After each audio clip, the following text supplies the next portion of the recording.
Hi everyone, so today we're going to be learning about the water cycle, and right now I am on National Geographic Kids, which gives a great overview of just the basis of what the water cycle is, which is exactly what we're looking for. I just want to kind of do a brief introduction into the water cycle and then go further in depth on each cycle during this process. So the great part about the National Geographic Kids is it shows a great picture for you students that shows very friendly, kid-friendly, where you can see the precipitation, collection, evaporation, and then condensation. So that's the four water cycles. You have your evaporation, your condensation, precipitation, and collection. And so it just goes into a brief overview of all that stuff. So like I said earlier, we have evaporation, which that is where the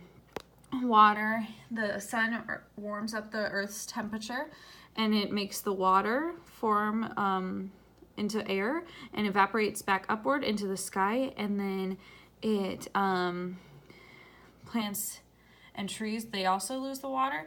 So that is where evaporation, the water particles are lifted up and back into the air. And then when the water vaporizes back up into the sky and it gets cooler again, it turns into a liquid where the clouds form. And then we have precipitation. Once the water in the clouds is too much and they're too heavy, then the water falls back down on Earth as rain, snow, hail, or sleet. And that's also known as precipitation, like I stated. And then collection is when the droplets are put into bodies of water, they're collected into it. So they go into like rivers, lakes, oceans, ponds, wherever. Then it'll evaporate back into the air and the cycle will begin all over again. So that is part of that. And then another great resource to use other than using the water cycle, National Geographic, is to go to, I don't have the book with me on hand, but you would go and read The Magic School Bus, Wet All Over, and that's a book about the water cycle, and it looks like this, and it's a great resource for you to be able to learn more about the water cycle. They go more in depth with it when Miss Frizzle, she takes her classroom into it. And so just checking out our local library should have it, and it would be perfect for this type of lesson. And so another thing I wanted to do was just show a quick idea of what we can do in regards to making a science experiment out of this. So I have a cup of water right here. I have some shaving cream and I have some blue food coloring. And so this is supposed to represent precipitation. So we have our cloud here and we're gonna pour it in.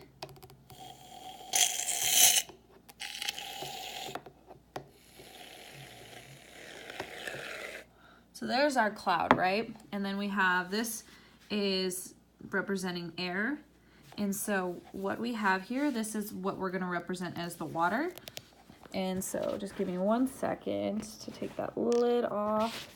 So here we have our water. And so as we see, the water keeps getting put into the cloud. And as it starts to get too heavy for the cloud, it starts to go down. Since it is so heavy that it starts to go towards the bottom of the cloud, and then eventually it starts to drop water. And so you see the water is going through and now is going down to Earth. And so that's a quick, easy way to show you students how this would work, how precipitation works. It'd be a great first step into showing how to do the water cycle. And then another great thing that we could do with this eventually is where you can go about making your own projects about the different types of the water cycle. So we can have somebody else find a different way to show precipitation. We can have somebody show us how condensation would work.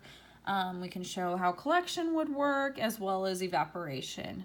So this is exactly what I would believe in, and that's just kind of a quick basis overview of what the water cycle is, and we plan on going more in depth to this next week. So yeah, thank you so much for watching.